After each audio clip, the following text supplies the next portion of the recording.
Beginning in 1883 until 1929, American businessman Andrew Carnegie, founder of Carnegie Steel, decided to invest his wealth back into the public.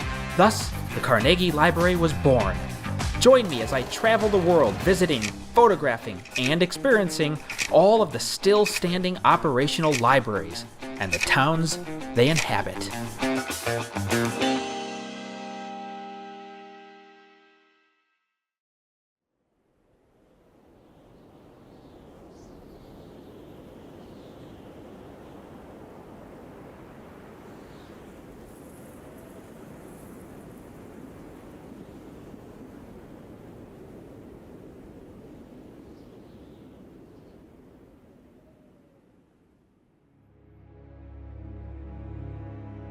On July 17, 1897, two ships pulled into the Seattle docks from Klondike, the Excelsior and the Portland.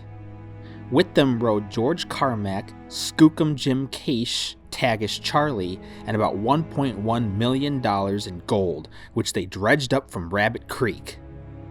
Gold, gold, gold, gold! 68 rich men on the steamer Portland, stacks of yellow metal.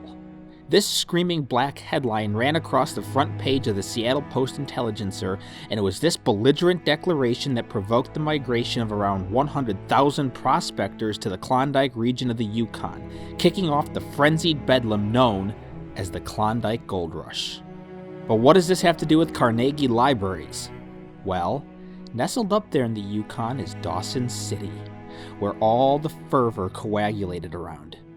The population in 1896, before the rush, was 500 people, and by the summer of 1898, at the height of the rush, the population swelled to 17,000 residents.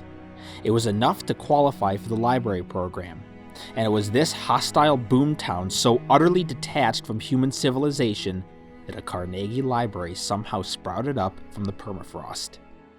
We tend to look at this period in history through those garish, rose-tinted glasses. The Klondike Gold Rush was the adventure of a lifetime, we say, where young boys braved the wilderness and emerged as men, a hero's journey that heralded America's conquest of the West. We romanticize every aspect of it, boiling it down to the point where it becomes more myth than reality, a crusade for all the promises espoused in the Bill of Rights, life, liberty, and the pursuit of happiness, wealth and the American dream, all of that shit. You too can hearken that great adventure if you take the first step forward. You'll never know if you don't try. Ah, yes, the American myth-making machine is cranked up pretty high on this channel.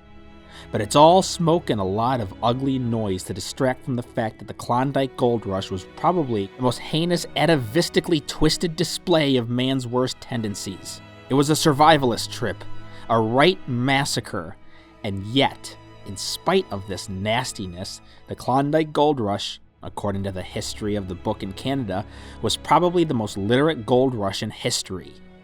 To truly grasp the antagonistic environment in which that Carnegie Library was built in, we must wind the clock back to 1897, follow the stampeders as they headed out from Seattle to Juneau and Lake Bennett, and finally to that nightmare city of Dawson.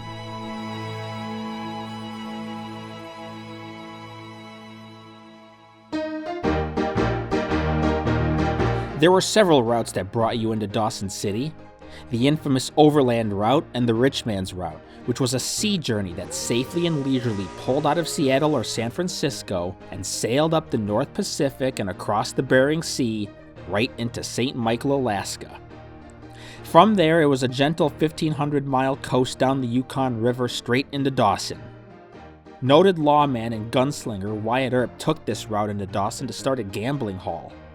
He was smart enough to know the score, that the hope of striking it rich on gold is a bad investment. The odds were slim to none. Instead, he would mine the miners, as he put it, on gambling, booze, and board. But by the winter of 1898, fierce snowstorms blew across the Yukon and stalled him out at a small outpost called Rampart. When spring came in 1899, he and his wife Josephine were so bitter about the whole thing, they packed up everything and sailed back to St. Michael. He would go on to open a saloon in Nome, Alaska, just in time for the gold fever to terminally grasp that young town. When the prospect of gold hit the newspaper stands in 1897, it sparked a frenzy of excitement and rejuvenated the ambitions of an entire generation of young men who were so horribly disillusioned from the panic of 1893 that they were willing to risk what little they had for a crumb of that golden pie. The panic saw plummeting stock prices. 500 banks suddenly closed, 15,000 failed businesses, starvation and unemployment rates at 25% and 43% in Michigan alone. The Pullman strike crippled the railway lines, soup kitchens were sprouting up like weeds, and Grover Cleveland was forced to kiss the ring of J.P. Morgan and Rothschild so they could lend him $65 million in gold to resuscitate the U.S. Treasury. This was a degrading tableau to watch, and it saw the wholesale rejection of the Democratic Party in the 1894 elections. And after their defeat in 1896, the Democrats would not regain any government branch until 1910. This was the bleak environment that tipped the scales for many young Americans who foolishly believed that if they worked hard enough, mining day in and day out, that the mountain would provide. This was the impetus for the Klondike Gold Rush. March 12th, my birthday. 19 years in this world, and the big question arises before my mind, what have I done? With all my heart and soul, I can answer nothing. When a person arrives at this age, he begins to think. The longer he meditates, the more decisive is the above answer. 19 years in this world gone to waste. A few more spent thus in my future will be a wreck far worse than the wreck of the Maine, because that is hidden from the public view, and a human wreck is apparent and odious in the public eye. Well, Master Leo, you had better awaken, for tomorrow's dawn places before you your future. Leo Healy. Around 100,000 prospectors stormed into the Yukon between 1896 and 1899, with a peak cresting in 1897. Tappan Adney, a journalist for Harper's Weekly, called it a stampede. Indeed it was. Most of these stampeders were young. They were as green as summer when it came to mining, yet they sank all they had in that horrible crusade, which would become a living, real-life survival trip. The kind of brutal adventure they probably read about as children. Now they would live it. But the journey would often begin in Seattle, a city that exploded with madness from the moment gold hit the newsstands, a city where gold fever methodically spread from resident to resident like the final plague of Egypt. Seattle opens the gate to the Klondike Goldfields, screamed a headline from the Seattle Post-Intelligencer. When that treasure ship rolled into the wharves on that fateful day in 1897, the city knew that the fever was at their doorsteps. Erastus Brainerd, chief of the Seattle Chamber of Commerce, leaped at the opportunity to use the impending gold rush as an advertising campaign to stimulate the local economy. He hired a publicist, and together they conceived a carnival-like publicity scheme that saw a bizarre traveling exhibit of around $6,000 worth of Klondike gold on display. The goal here was to spike the fever in every American city from San Francisco to Boston, blitz every American with the prospect of striking it rich. And it worked. Seattle is all agog with this gold fever, and the streets are crowded with knots of men so worked up over the news that they can scarcely avoid being run over by the cars and carriages. Eugene Semple, The Seattleette, July 17th, 1897. The scene in Seattle at the height of this bedlam was indescribable. Madness, lunacy, and degeneracy. Lines a mile long to purchase passports. Boat scalpers who haunted the docks looking for fresh young meat. Parades of horses with for sale signs wrapped around their necks sold at wholesale prices. Walls of surplus goods stacked 10 feet high on the sidewalks in front of Cooper and Levy. Anything that could be bought was marketed and sold to stampeders. One grocer even sold bullshit x-ray machines that located gold deposits. "Will you walk into my parlor?" said the spider to the fly. "'Tis the prettiest little parlor you ever did spy." Indeed.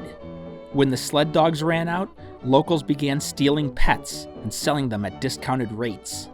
Hotels like the Grand Pacific popped up out of nowhere. Retailers like Winship Brothers and Filson flourished as one-stop outfitters for all your prospecting needs. Seattle is wild with gold fever, and nearly everyone you meet will try and sell you something you will never find gold without. Leo Healy. When John Nordstrom came back from the Yukon in 1900, he brought $13,000 in gold with him. And a year later, in 1901, he opened a small shoe store in Seattle named Wallen & Nordstrom. The rest is history.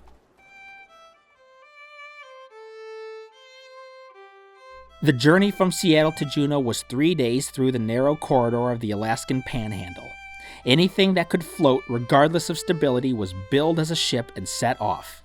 These ships, like the Alaska Clipper Line and the steamship Utopia, were dangerously overcrowded. Some even capsized. Was down at the Puget Sound this morning and saw a dead man floating in the river. This doesn't look very encouraging. Leo Healy. After a brisk, deceptively casual ride down the Marine Highway, the poor man's route terminated at the small borough community of Juneau. Then it was a 104-mile journey up the Chilkoot Inlet into Skagway. From there, you could either take the easier, more expensive White Pass Trail, or the cheaper but far more deadly Chilkoot Pass out of Daiya, which was another 10 miles north of Skagway. You either climbed up the mountain or circled around it. Whatever trail you took, you wish you had taken the other. Tappan Adney. There ain't no choice. One's hell, and the other damnation. Martha McEwen. No matter what, the journey would last months, and more than likely, you would never see Dawson. The Chilkoot Pass began in Daiya. Before the frenzy, Daiya was a simple trading post with a few saloons, a small military outpost, and a small mining corporation. But in the fall of 1897, it hosted the largest flash tent city Alaska had ever seen. Most stampeders took advantage of the Chilkoot Pass. It was less money, and it was the most direct route into Canada. When the boom swelled, Daiya grew into a proper city. For months, the river was clogged with boats, something like an armada-sized legion of people all jammed into this improvised shanty. 5 or 8 blocks worth of restaurants, hotels, breweries, outfitters, freight and photography companies, real estate offices, drugstores, dentists, funeral homes, and even a school and fire department. Newspapers like the Daiya Press and the Daiya Trail connected stampeders to the outside world and were absolutely crucial to staving off the madness of a book-starved camp. We read and reread with relish. Territorial Commissioner George Black. Most stampeders did not stay in Daiya for very long. Winter was around the corner, and you better be over the mountain when it comes.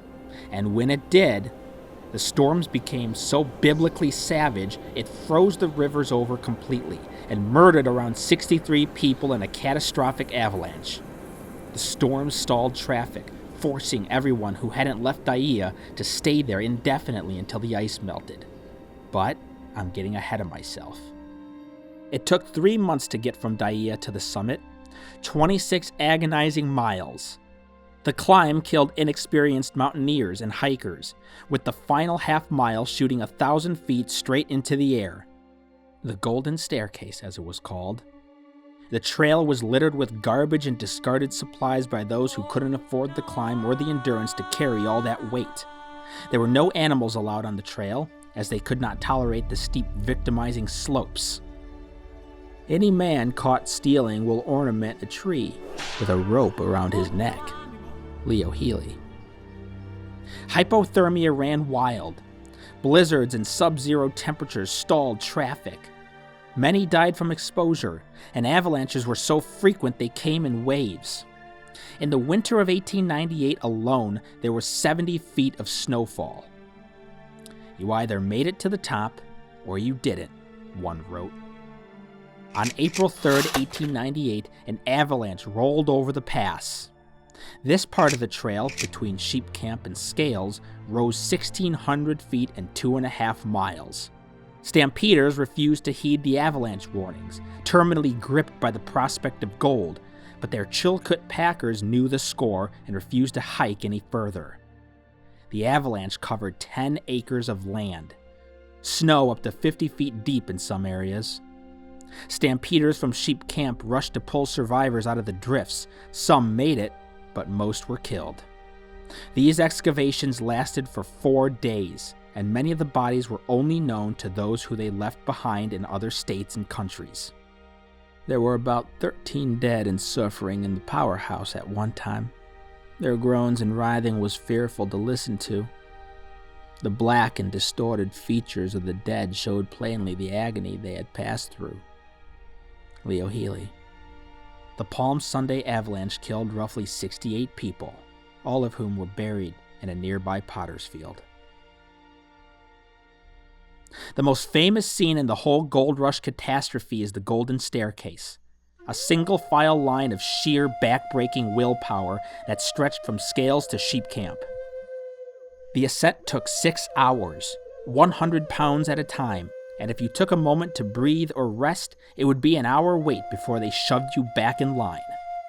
It was a superhuman effort to transport those thousands of pounds up that narrow, slippery, rocky trail of the pass, through boulder-strewn canyons across the swampy bottomlands.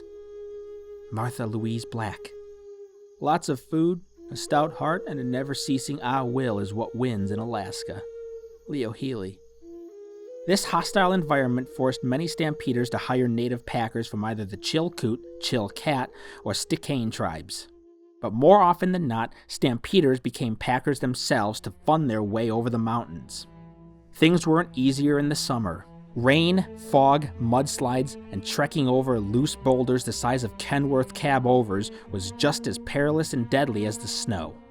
There's a futile, dark, Sisyphean epilogue in a scene like this, climbing uphill with all that weight for nothing. At the border, the scene was straight chaos. Lines jammed so thick you could hardly wiggle, customs agents swarming like angry hornets, screaming, shouting, baggage stacked 8 feet high. The Mounties wouldn't let anyone through unless you had a year's worth of provisions, what became known as the Klondike Supply List or Yukon outfit. Then it was a hike to Lake Linman, where another enormous tent city of around 4,000 stampeders began to take shape. All those densely packed tents looked like a flock of seagulls, wrote Julius Price. In the fall of 1897, Linman City only numbered a few hundred. By the winter, the population was 1,000. If you were smart, you would begin crafting your boat immediately on arrival, so that by midwinter, it would be a nice, gentle ride, more or less, down 1 Mile River into Lake Bennett.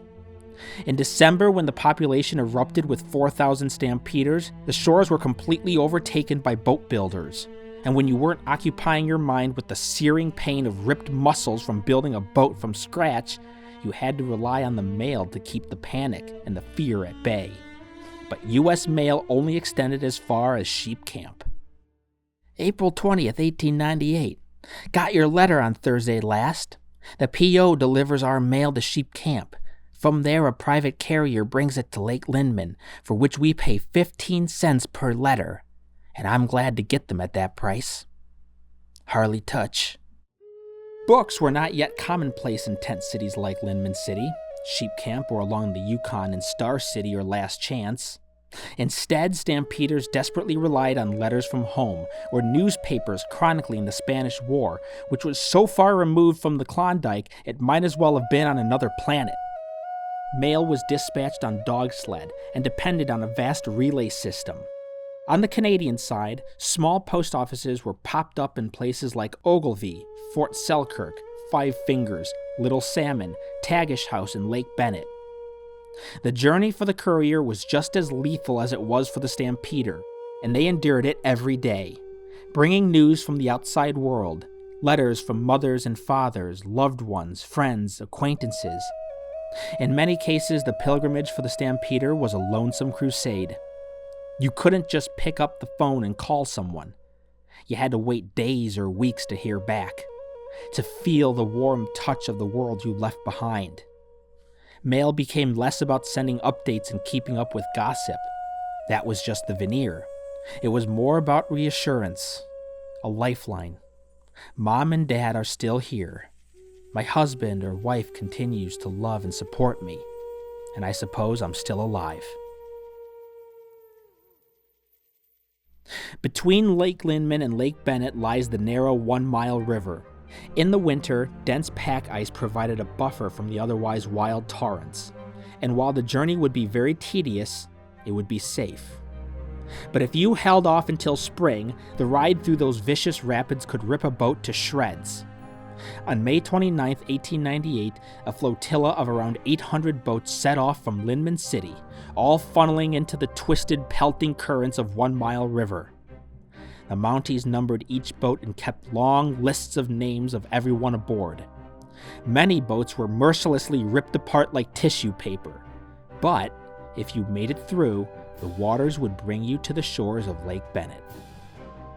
Lake Bennett was the confluence, where the Chilkoot Trail and the White Pass Trail converged, and from there, the Yukon River would empty right into Dawson City. When stampeders saw Lake Bennett, an overwhelming flush of relief washed over them, for they had survived the Chilkoot Pass. Now, it was all of them, together, a 7,000-boat armada of around 30,000 stampeders storming the White Horse River and headed straight for Dawson City. The inhumanity which the trail has been witness to, the heartbreak and suffering which so many have undergone cannot be imagined. They certainly cannot be described. Clifford Stifton, Minister of the Interior. This was the grim, savage reality stampeders faced when they chose Dyea over Skagway, a devastating portrait of atrocities that dwarfed the commercialized barbarism we see today on Everest. But was it any better than White Pass? Was the savagery any less depraved? No. No, it wasn't.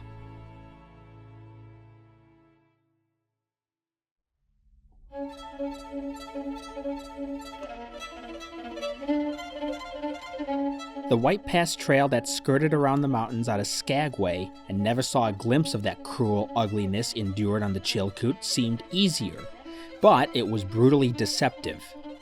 The path was a narrow serpentine of falling and rising steps, steep cliffs, and sudden drops that emptied into boulder pits. The path, if indeed it can be called one, twists and turns and worms its way from ledge to ledge and between the masses of boulders. Every man we met tells of the trials of the trail. Anxious and weary are they. A steamer arrives and empties several hundred people and tons of goods into the mouth of the trail, and the trail absorbs them as a sponge drinks up water.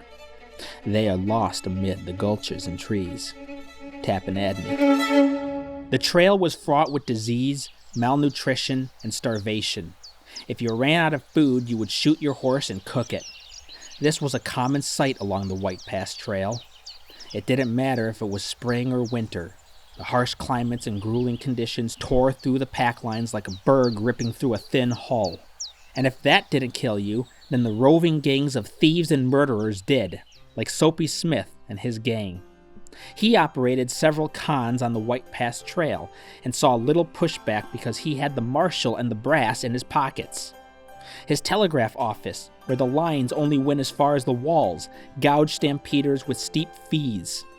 Gang members imitated newspaper reporters, clergymen, gamblers, city officials, other stampeders, warm, friendly faces to stoke trust in their victims before bringing them to a fraudulent hotel or gambling hall to be stripped of all their money. Soapy Smith had his fingers so tightly pressed on Skagway's jugular that his saloon was often called the Real City Hall. He ran Skagway with a force of 317 gang members, going so far as to muster his own volunteer army called the Skagway Military Company, officially recognized by President William McKinley to fight in the Spanish-American War. In the summer of 1898, he was crowned marshal. But in that same summer, Smith tried to confront a vigilante committee determined to drive him out of Skagway.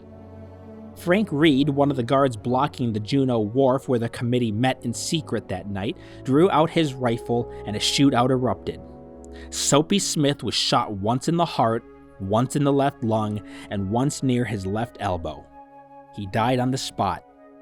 His final words were, "My God, don't shoot." Frank Reed died 12 days later from wounds in his leg and groin. The White Pass Trail was known as an animal killer. Pack animals like horses, mules, oxen, dogs, and sheep were overloaded and beaten to death by stampeders. Animals were forced to stand for weeks in long lines, carrying and dragging 1,500 pounds worth of provisions for the year. 45 miles of this madness. Some 3,000 animals died or committed suicide on the White Pass Trail, earning it the bleak handle, the Dead Horse Trail. A little way on, 3 horses lie dead, one of them half buried in the black quagmire, and the horses step over their bodies without a look and painfully struggle on. Tapenadney. The ghouls who ran the British Yukon Company, a railway venture, advertised White Pass as a better alternative for pack animals than the Chilkoot, and they stood to gain a king's ransom from anyone who stayed in Skagway. The company bought the land rights from William Moore and wanted a railway line that stretched from Skagway to the summit of White Pass. The blood sacrifice for such an absurd project was the death of thousands of animals, abused by inexperienced handlers, shamed and viciously punished for those same handlers' mistakes, and butchered when they weren't needed anymore. So far as I'm concerned, the misery, grief, and pain suffered by man and beast on those trails were greater loss than all the gold of the Klondike was gained. Robert Medal. How much of the awful destruction of horses was caused by the trail, and how much by the ignorance and cruelty of the packers, will never be known. One outfit killed 37 horses, and there were others that equaled or surpassed that figure. Tapenadney. It was a straight holocaust, the bones and carcasses sticking up out of the Dead Horse Gulch like dead bushes. This was a common scene along the White Pass Trail, a twisted reminder of what the gold rush truly was. The horses died like mosquitoes in the first frost, and from Skagway to Bennett they rotted in heaps. They died at the rocks, they were poisoned at the summit, and they were starved at the lakes. They fell off the trail, what there was of it. In the river they drowned under their loads, or were smashed to pieces against the boulders. They snapped their legs in the crevasses and broke their backs falling backwards with their packs. In the sluice they sank from fright or smothered in the slime, and they were disemboweled in the bogs where the corduroy logs turned end up in the mud. Men shot them, worked them to death, and when they were gone, went back to the beach and bought more. Some did not bother to shoot them, stripping the saddles off and the shoes and leaving them where they fell. Their hearts turned to stone, those which did not break, and they became the beasts, the men of the Dead Horse Trail. Jack London. I must admit that I was as brutal as the rest, but we were all mad for gold, and we did things we lived to regret. Jack Newman. The White Pass and Yukon Railroad was built in 1898 for $100,000, $3 million today, and opened in 1900.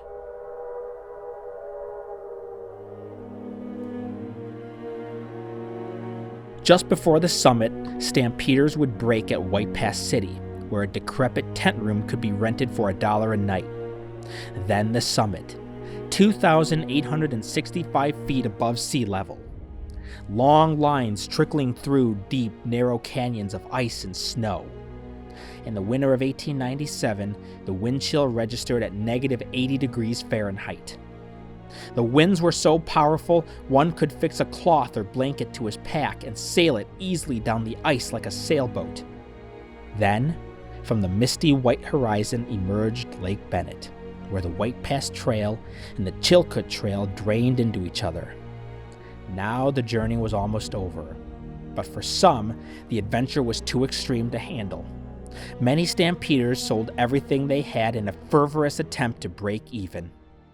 A good many are selling out and going home disgusted. They all have some poor excuse to offer, but to tell the truth, they are quitters, chachakis, tenderfeet, or hot stove gladiators. 3 ducks lit on the lake today, and instantly every gun in Lindman was turned on them. I'll bet those poor birds thought they got mixed up in the Spanish War. They emerged uninjured, and many teeth watered as they flew over the hills and out of sight. Leo Healy.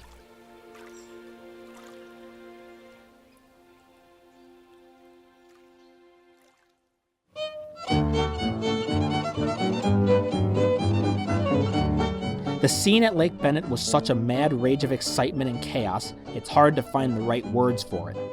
Bunks were 50 cents a day, meals were $1.50, bread was 25 cents a loaf, and donuts were priced at 50 cents a piece.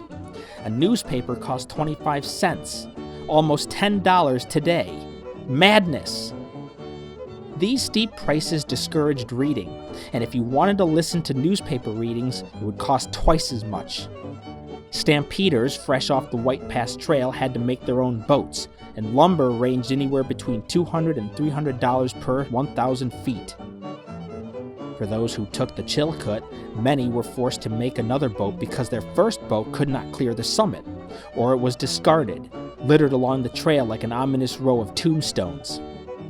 A hideous technique known as whipsawing was used to cut lumber. Stands made from rickety branches held the log in place, while two men, one on top and one on the bottom, sawed the log right down the middle. The work was victimizing, but still cheaper than buying lumber. There were so many people on the lake that year, crawling and scratching to make their boats, that the area around Lake Bennett was savagely deforested. Pitch boiled up from spruce gum was used to seal the boats. Some even tied planks and logs together using their underwear. After the boat is built, the seams are cooked and then pitched. The green lumber shrinks before it gets into the water, so the boats, as a rule, leak like sieves. Tapenadney. Once the boats were made, it was a brief coast into Lake Bennett, where the stampeders from the Chilkoot Pass were waiting. On June 3, 1898, an armada of 7,000 boats and 30,000 stampeders set off from Lake Bennett to endure the 500-mile-long 3-week journey down the Yukon River into Dawson. People came from every province in Canada, every state in the Union, from Greece, Scandinavia, China, and Australia. They were now staring down the barrel of the White Horse Rapids. Some lost everything they had in the Yukon River. Some even lost their own lives. There were no maps for the river, and not a single stampeder knew how to navigate through treacherous waters, let alone piloting a boat. In Miles Canyon, the water churned and writhed, violently spinning boats into hellish whirlpools. Then, the shipbreaker, the White Horse Rapids. No fewer than 40 drownings are to be credited to this bit of water since the river first opened. The trail around the rapids is lined with trees blazed and inscribed with the rote deeds of those gone before. Tapenadney. More than 100 boats were smashed to pieces in the first few days after the armada launched. 300 boats in total. The rapids were so preternaturally brutal, the Mounties were forced to close off that part of the river, unless stampeders had experienced pilots to steer them through.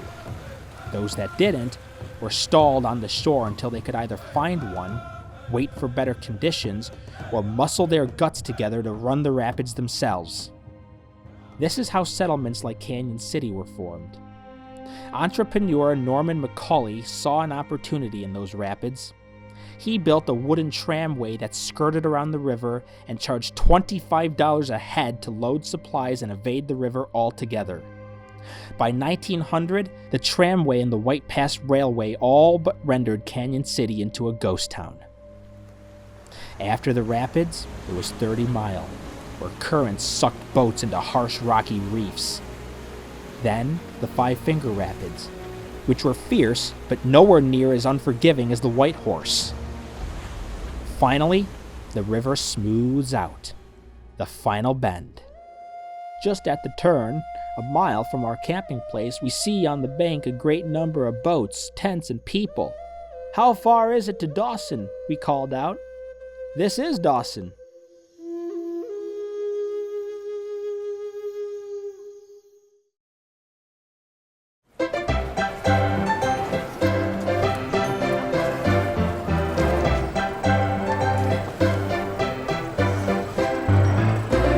Dawson City was more of a carnival than a city, a weird and demented place.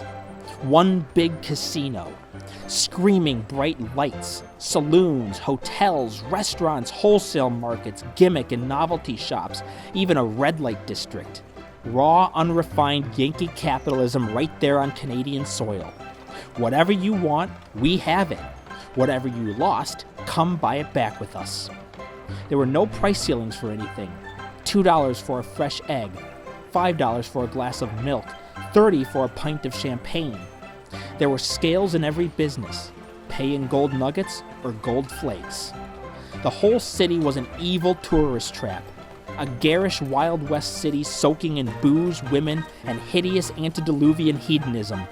And yet, some had the nerve to call it the Paris of the North. Right. In 1898, the city had a population of 20,000 people. And by 1899, that number grew to 30,000 people. For the average stampeder, by the time they arrived in Dawson in the summer of 1899, they were confronted with the ugly truth that most of the good claims were already staked, and even Rabbit Creek, where the gold was originally discovered, had been bought out entirely a year before anyone arrived.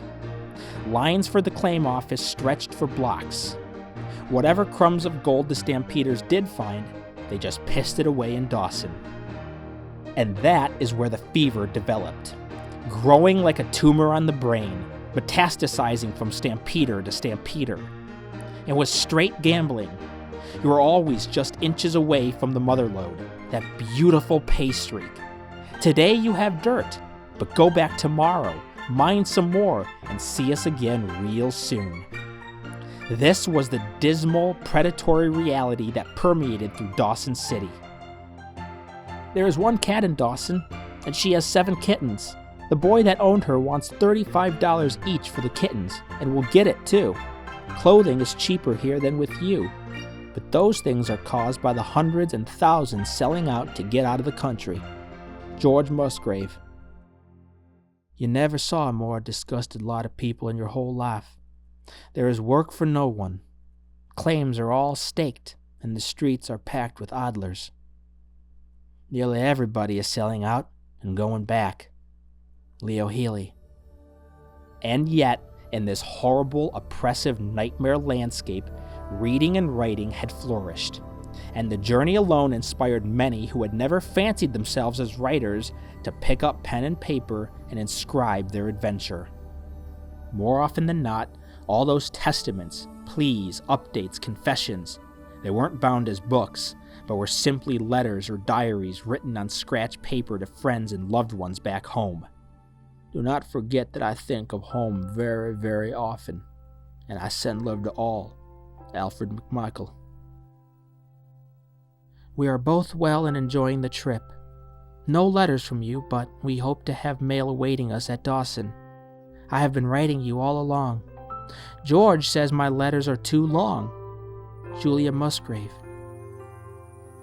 Well, wife, I will converse with you this morning.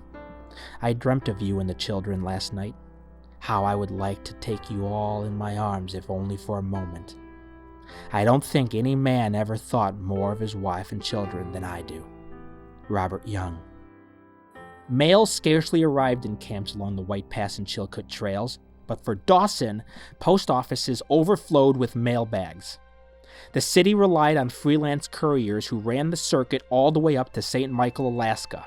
Dawson was the spoke that branched out to places like Moosehide, Star City, 40 Mile, Last Chance, Eagle City, Bonanza, 70 Mile, and each one had their own post office. Freelance couriers could earn up to $2,500 on a 2-week trip.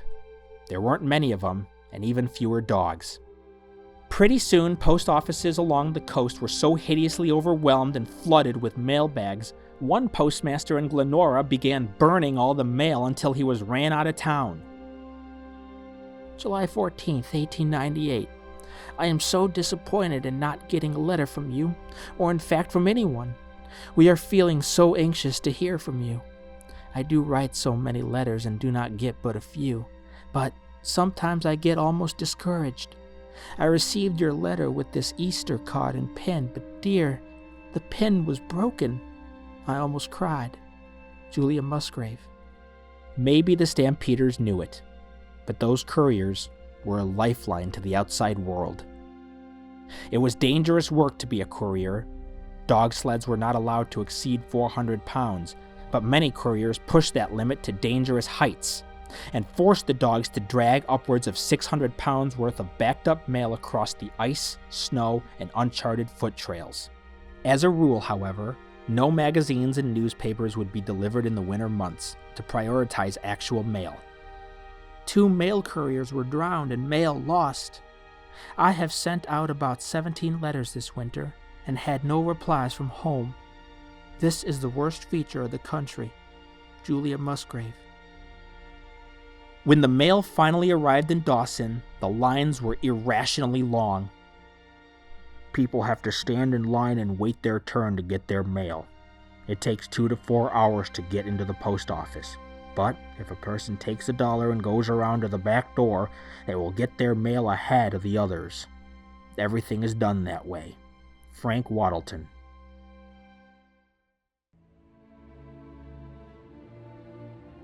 But what about a library? Were there any libraries in this horrible vortex of madness before Carnegie stepped in with his fat check? Indeed. In the tent city of 40 Mile, the Anglican mission maintained a small reading room with magazines and travel narratives, around 1,500 volumes, all donated by the stampeders. And what about Dawson? After the fever traveled to Nome, stampeders pulled out of Dawson by the hundreds.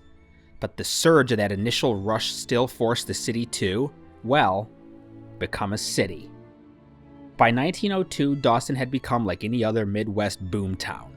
It had running water, 3 hospitals, churches, daily newspapers, electrical and telegraph systems, and steamship services that ran the circuit to Lake Bennett.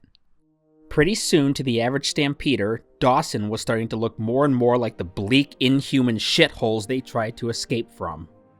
But this modernization fired up a storm of literacy. In 1901, free reading rooms opened up on Front and Harper, and in small tents on the creeks at Conrad and Grand Forks.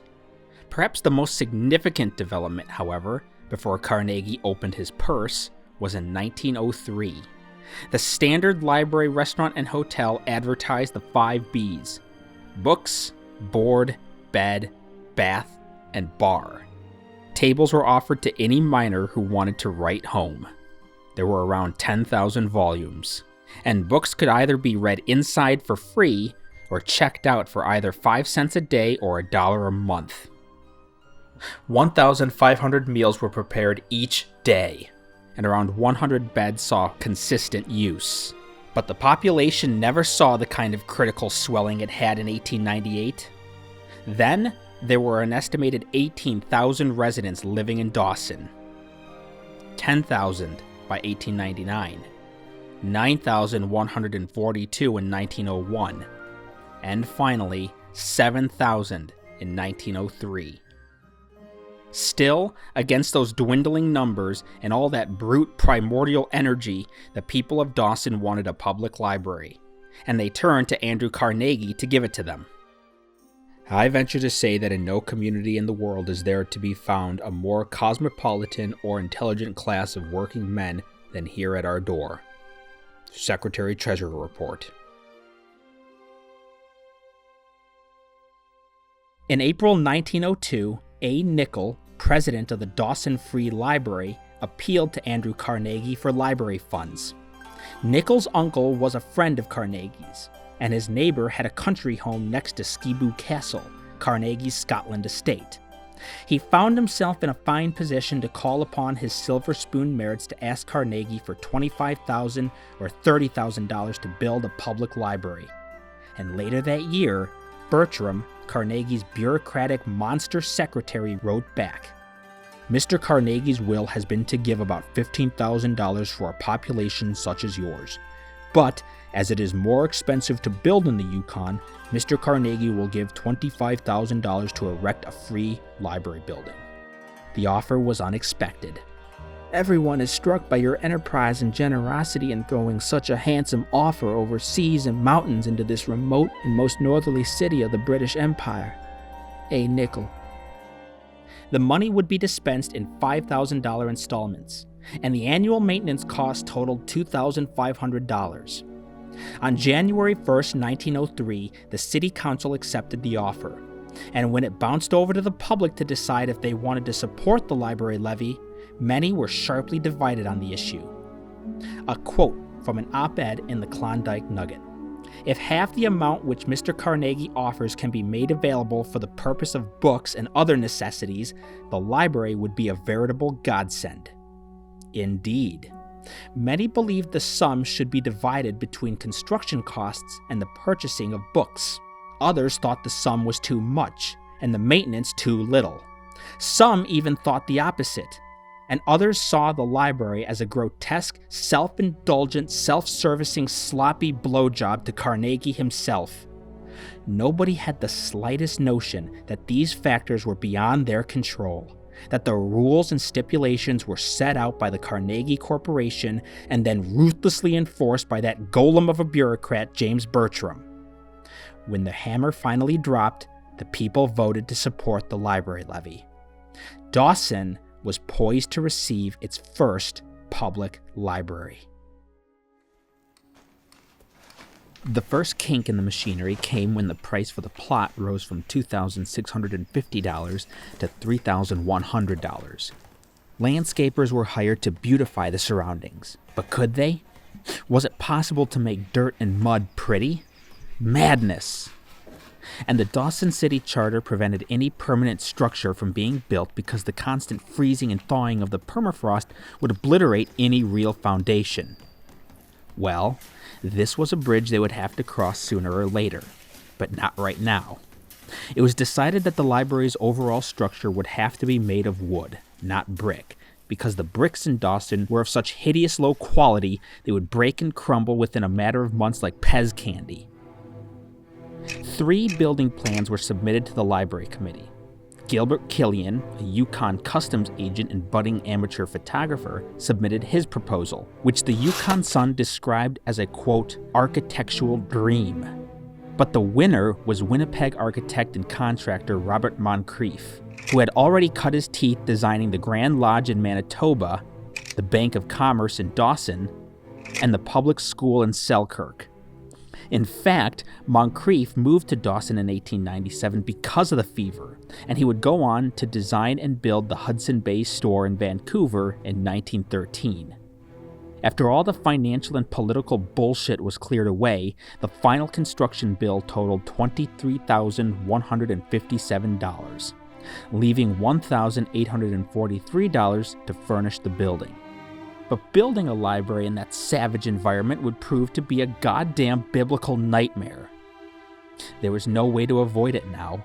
The bridge was looming.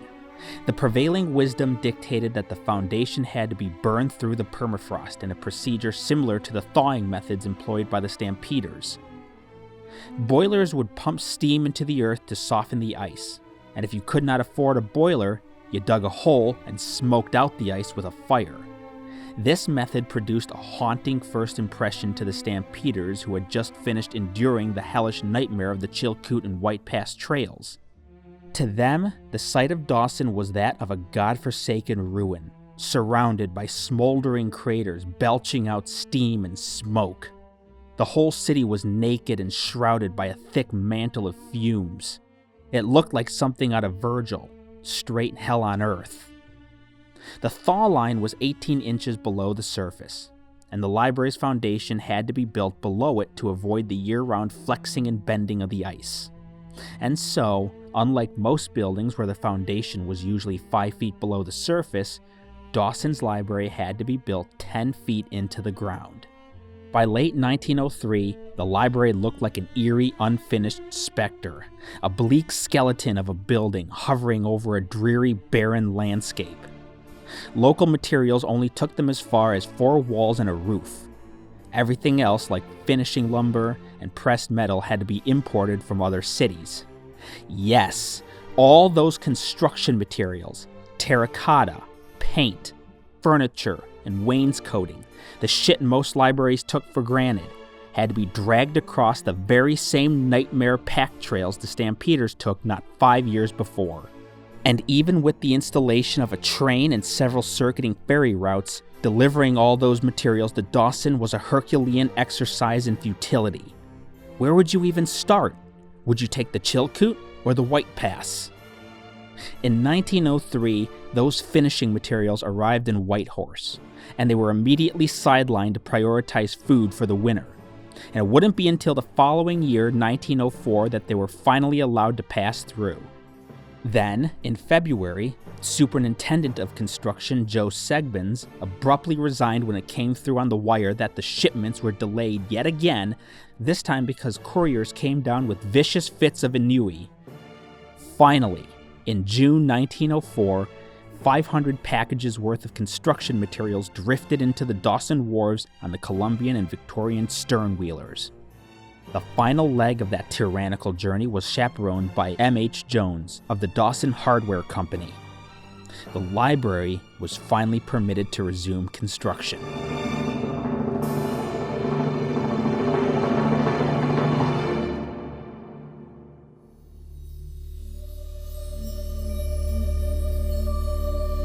The whole structure was clad in pressed sheet metal to lend the appearance of masonry, but which was far lighter and easier on the permafrost. Indeed, the entire exterior, the stonework, the plastered brick, the columns, all that decorative ornamentation, it was all achieved through a special pressing of sheet metal and buff tin. The paint was wax-based instead of oil or lead-based, and the building was insulated with 16 wagon loads of sawdust. This made the building more or less fireproof. All the windows were reinforced glass instead of plate glass, and the whole burn hot air furnace in the basement sat on its own special foundation of metal, brick, and concrete that absorbed all that heat and stopped it from melting through the permafrost and sinking. The whole effort was a monumental achievement of architecture. Inside, the library must have been bathed in natural light. The furnishings were all oak wood. All the frieze and cornice work was pressed metal, and 16,000 volumes adorned the bookshelves with titles like The Tar Heel Baron and Miss Wiggs of the Potato Batch. When the Carnegie finally opened in 1904, the Standard Library Restaurant and Hotel closed their doors and donated all their books to the free library. Their job was over, and without pause or hesitation, they handed the torch over and allowed the new era to find its footing. I can only hope that those who come here in health and strength may, by the exercises in which these volumes of treasured learning permit them to indulge, become stronger in intellect and more admirable in disposition and virtue. That those who come weary and depressed may receive from their reading fresh strength and courage and fresh enthusiasm.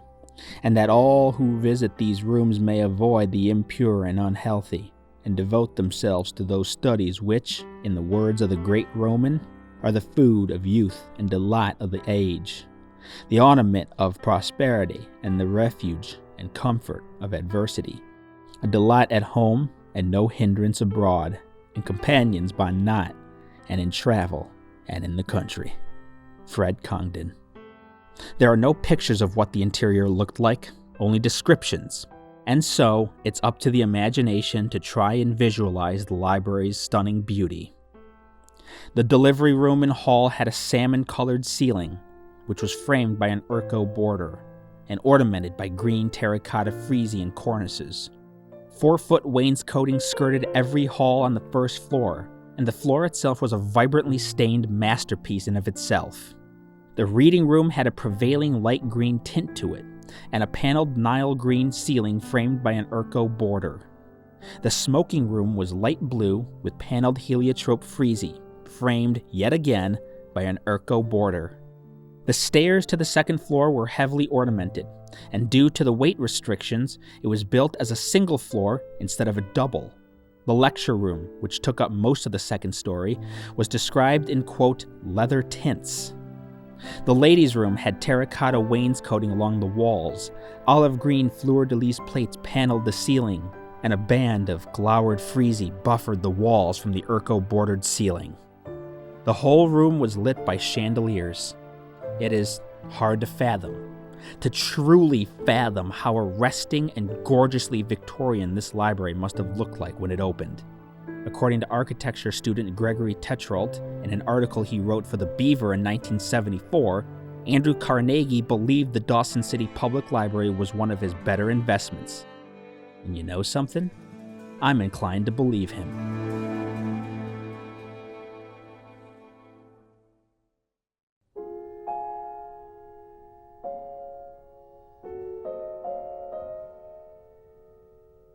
The fate of the library would mirror the fate of Dawson. In the summer of 1898, there were 20,000 people living permanently in Dawson, and 10,000 registered claims, which meant that by June, all the best creeks were already taken. The Bonanza, the El Dorado, Hunker, and Dominion, all viciously picked clean by the ravenous buzzards who descended upon the city the previous year. By August of 1898, disillusioned stampeders were selling out and going home empty-handed. Out of the 100,000 people who came to the Yukon in search of gold, only 2,000 actually found any, and only 200 of those found significant amounts of gold. And finally, out of that 200, only 40 or 50 managed to tear their gold away from the cold, tight hands of the earth, which did not seem to want to give it up. In the end, the people who really prospered at the height of that atavistic depravity were the capitalists, the suits, the top hats, and the con men who gouged and swindled the inexperienced stampeders who came looking for a fresh start. They won the game, and when the fever went north to Nome, Alaska, they were right behind it. When the corporations moved into Dawson, it killed the last remaining gumboots. Sluicers were replaced by drudges, and the price of equipment ripped through the ceiling with such brutal force it killed the economy. George Carmack, who registered the discovery claim that kicked the whole wretched thing off, swelled up like a lamprey, engorged on his own wealth, and died desperately chasing the high he felt when he made that first discovery. His brother, Skookum Jim Mason, died rich, but so terminally gripped by alcoholism, he forced himself to barricade his money behind a trust so he would not blow it all on booze. And their partner, Dawson Charlie, spent his money fast and lavishly, and he died when he fell off a railway bridge after a night of hard blackout drinking. When you sold out in Dawson, the only place you had left to go was either Nome to chase the fever or St. Michael's to head home defeated. St. Michael's is filled with crippled and sickly men. Some who started a year ago, healthy and active, are now human wrecks. This is a past winter's tale written so plainly on the faces of the unfortunate. Let us draw the veil over that spectacle. Give me my health, and I will consider myself richer than gold will ever make me. Leo Healy.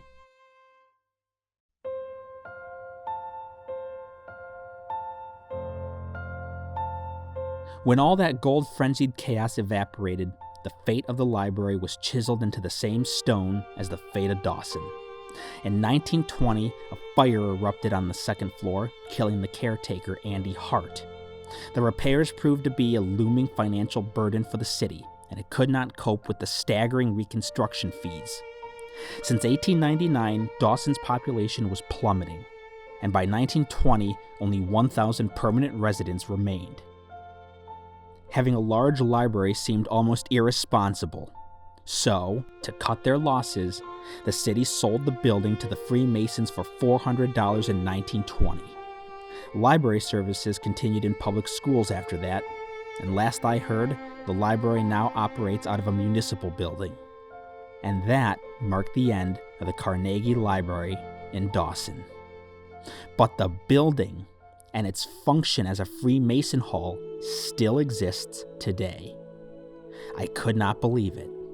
You could almost envision the bookshelves, the splendor, the literates weaving through the stacks, the heyday, all within reach, but never tangible enough to satisfy the thirst. Today, Dawson still attracts the seekers, the dreamers, the writers, and the adventurers. but is more or less a tourist trap. A plastic Disney facade meant to give the impression of a Wild West town. And in some respects, that's exactly what Dawson was. Yet now it has a peculiar remote charm to it. It's small and secluded, population around 1,577 as of 2021. You come to Dawson now to get away and never return.